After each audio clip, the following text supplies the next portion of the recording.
सत्संग में पधारने का तहे दिल से बहुत बहुत स्वागत करते हैं। जी आया नो खुशामदीद कहते हैं, मोस्ट वेलकम। तो प्यारी साथ संगतियों, जैसा सबको मालूम है, ये महीनों में क्या जमींदार क्या व्यापारी सबको बेइंतहा काम धंधे होते हैं, क्योंकि समय निकालना इस कलयुग में मन तो जालिम रोकता ही रोकता है। मनमते लोग जगह जगह ट्रैप बिछाए बैठे हैं, जाल बिछा रखा है, कोई चिड़िया फंस जाए, चोगा माया का डाल रखा है, माया खाओ और फंस जाओ, माया खाओ और फंस जाओ। और धन्य भाग उन माँ बाप के, जननी के, जिन्होंने आपको जन्म दिया है, जो इस घोर कलयुग में अल्लाह वाहिगुरु राम से आप लिब लगाए बैठे हैं जी। तो प्यारी साथ संगतियों, यह संसार परदेश है और अपना देश निज धाम सचखंड सतलोक अनामी है। वो दोनों जहां का मालिक उसका स्वामी है। उसको पाके ही उस देश के नजारे इस मृत्यु लोक में हासिल किए जा सकते हैं। आप अगर देखना चाहते हैं निज धाम सचखंड सतलोक अनामी क्या है, तो यह जरूरी है कि आप सुमरन करें, भक्ति इबादत करें। सुमरन से ही यह सब संभव है। सुमरन के द्वारा ही आप इस मृत्यु लोक में रहते हुए अपने निज धाम सचखंड सतलोक अनामी को देख सकते हैं। उसको देखना क्यों जरूरी है, जरा सोचिए। इस काल की नगरी जो सचखंड सतलोक अनामी के सामने गंदगी का ढेर है, इसमें आपका इतना दिल लगा हुआ है कि मरने का नाम से भी लोग डरते हैं। कहने को तो कई भक्त कह देते हैं कोई बात नहीं, ओढ़ निभ जाएगी, लेकिन हमने गुजरात में देखा, वहां रुके, भूकंप आ रहा था, बहुत बड़ा भूकंप आया था, लेकिन गए तो 6 पॉइंट कुछ भूकंप फिर आया। हालांकि हम लोग सब लोग टेंट में थे, हम भी टेंट में थे, एक टीले पे टेंट लगाया हुआ था और सेवादार भी टेंट में थे। तो कई सेवादार तो नारे लगा के बाहर निकल गए, मर गए मर गए मर गए। हमने कहा हैं क्या हो गया, पूछा क्या हुआ भाई, कहते भूकंप आया था। तो फिर आपने क्यों शोर मचाया, आपका तो टेंट था, सादा सा तंबू था। कहते डर तो लगता ही है।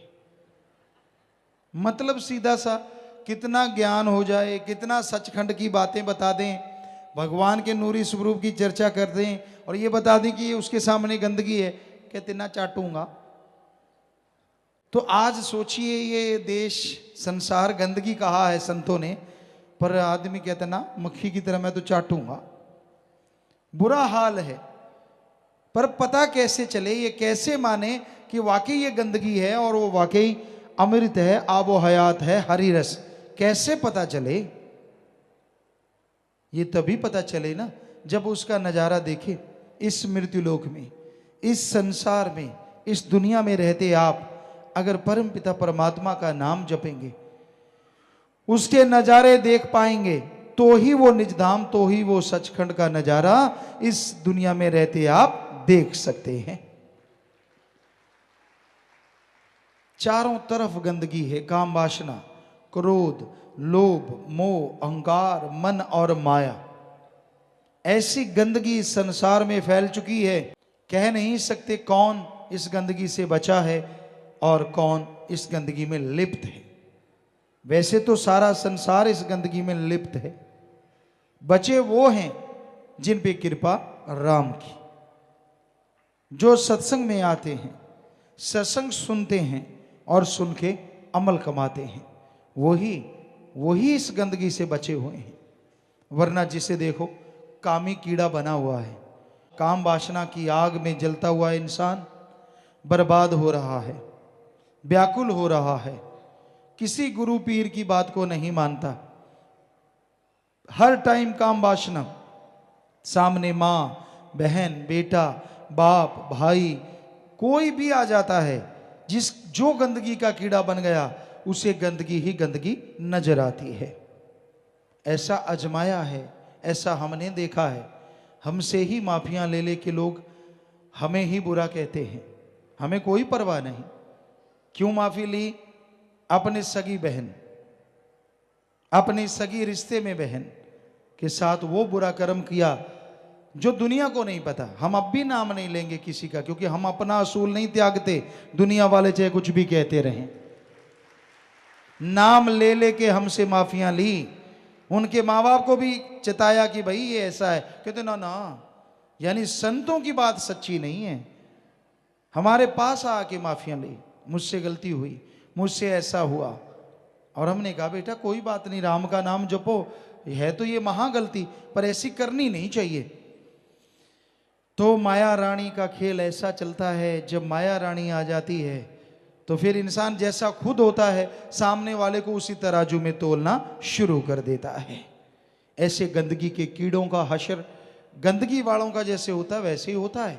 हम तो सबके लिए नेक दुआ करते हैं कि मालिक सबका भला कर। जो समाज में बुराइयां फैला रहे हैं, वैश्यावृत्ति फैल रही है, बुराइयां फैल रही हैं, तो उनका सीधा राह दिखा। कैसे दिखाना है ये तेरी मर्जी है, क्योंकि तेरी मर्जी को कोई रोक नहीं सकता। पर तेरे से दुआ कर सकते हैं, तेरे से प्रार्थना कर सकते हैं कि हे मेरे मौला, हे मेरे रहबर, जो गंदगी के कीड़े बन गए हैं उनको फिर से इंसान बना, फिर से अपनी भक्ति में लगा, ताकि तमाम खुशियां उनकी झोली में आ सकें जिनसे वो दूर हो गए हैं। तो संतों का काम दुआ करना है, वो कोई दिखावा या भाषणबाजी नहीं करते। जो बात कहते हैं वो दिल से कहते हैं, भावना से कहते हैं। तो आज समाज में ऐसी गंदगी फैली है, ऐसी गंदगी में लोग डूब गए हैं कि उन्हें अपना या पराया नजर नहीं आता। लोभी लालची ये संसार की रीत, इसमें फंसे हुए लोग बुरी तरह से बर्बाद हो रहे हैं। तो भाई इस घोर कलयुग में अपना अगर कोई है तो ओम हरि अल्लाह सतगुरु मौला दाता रहबर है, वही एक अपना है, बाकी सब सपना है, कोई मालूम नहीं। हम आपको कितने सालों से कहते आ रहे हैं कि भाई बात करनी है तो अपने सतगुरु से बात करो। कुछ डाउट है, कोई दिल में शक है, तो हम बैठे हैं, सतगुरु ने हमारी ड्यूटी लगाई है। बुलवाना तो उसने है, बोलना भी उसने है, पर सतगुरु ने वचन किए जिसका जो जी चाहे सवाल पूछो तो पूछो। खरड़ ज्ञानी से पूछोगे आप डुबेंदे बामणा जजमान भी डूबे। जो आप डूब रहा है वो दूसरे को पार नहीं लगाएगा, वो दूसरे को भी डुबो देगा। आप किसी की बातों पे ना जाओ। या मन गढ़ंत चमत्कार सुनाने वाले बहुत हैं, ये हुआ मेरे साथ, वो हुआ मेरे साथ, फलां हुआ, मालिक मुझे पहले बता देता है, मालिक मुझे पहले करवा देता है। जो इंसान ऐसा कहे तो उसका मालिक क्या ये कहता है कि बेटा मुझसे दूर हो? ये सोचने वाली बात है। तो इसका मतलब सारा ढोंग अपनी मान बढ़ाई के लिए कि मेरे में मालिक ये करता वो करता, कि लोग कहें वाह यार इसको तो बड़ा भक्त है। सब बकवास। ना कोई 10वां द्वार खुला, ना नूरी स्वरूप के दर्शन। हम सिर की शर्त लगा सकते हैं, ऐसा उनके साथ कभी नहीं होता। जो सिर्फ खरड़ गया नहीं होते हैं, सवाल ही पैदा नहीं होता। और जिनका 10वां द्वार और नूरी स्वरूप जिनको मिल जाते हैं, वो यूं मेंढे की तरह टर्राते नहीं फिरते, बल्कि वो तो अपने अंदर हजम करते हैं और मालिक के और नजारे दिन रात लूटते रहते हैं। मान बढ़ाई के भूखे नहीं होते वो। तो इसलिए इंसान पे इतना फेथ मत करो, इतना विश्वास मत करो, इतना यकीन मत करो कि वो डगमगाए और आप सोचो यार ये इतना बड़ा भक्त। क्या सतगुरु ने बोला किसी को कि ये बड़ा भक्त है? आप गुरु से जुड़े हैं, अपने फकीर से जुड़े हैं। मस्ताना जी महाराज ने किसी को कहा? मस्ताना जी महाराज ने शुरू किया था 800 मस्ताना, 700 मस्ताना, 500 मस्ताना, यानी एक तक में एक ग्रेड कि भाई अच्छी भक्ति कर रहा है, अच्छी कर रहा है। तो जब मस्ताना जी महाराज ने देखा ना एक ग्रेड लेने वाले की तो पहुंच ही ज्यादा ऊंची चढ़ गई, तो सारी ग्रेड वापस ले ली। कहते ना भाई कोई यहाँ ऐसा नहीं है, ये तो अहंकार में आ गए। परम पिता जी की सत्संगी जिन्होंने सुनी, या सत्संगी बैठे हैं, आपने कभी सुना कि किसी बंदे का नाम लेके बेपरवाह ने कहा ये तो भाई बहुत पहुंचा हुआ है, इसने तो मालिक को पा लिया? कभी सुना? नहीं सुना। अब हम सतगुरु हमसे काम ले रहा है, क्या हमने बोला कि रूहानियत में भाई ये सर्वश्रेष्ठ है, ये अति उत्तम, ऊपर तक पहुंच गया? कभी हमने बोला? नहीं बोला। फिर आप खुद ही डिग्रियां देते रहते हो, ये तो मालिक का प्यारा है यार, ये तो बहुत आगे पहुंचा। अरे आपको क्या पता, अंधा आंख वाले को कैसे देख लेगा जरा बताइए। जो जिसने खुद 10वां द्वार नहीं खुला, खुद नूरी स्वरूप के दर्शन नहीं हुए, वो कैसे कह सकता है कि ये सामने वाला यार पहुंचा हुआ है। पहुंचा हुआ शातिर हो सकता है, पहुंचा हुआ मालिक का प्यारा बड़बड़ नहीं करता, बल्कि वो तो हजम करता है। सिर्फ ये कहता है कि मालिक से जुड़ो, मेरे से क्या पूछते हो, नजारे मालिक देगा, अंदर से जुड़ के देखो, वो सच्चा है, बस वो ही सच्चा है। तो आप ये मत सोचिए कि ज्यादा बोलने वाले कुछ ज्यादा बड़े भक्त बन जाते हैं। वो आप जानते ही हैं क्या हशर होता है, ये तो खाली लिफाफे होते हैं। कब पटाखा बोल जाए माया रानी, सिर चढ़ के बोले, कब जादू चल पड़े, कुछ कहा नहीं जा सकता। सो हम ऐसी चीजों को 100% नकारते हैं। हमने कभी हाँ नहीं कहा, हमें भी लोगों ने बड़ा सुनाया, ये हुआ फलां टाइम, ये हुआ, हम नहीं बोले, हमने नहीं कहा कि हुआ।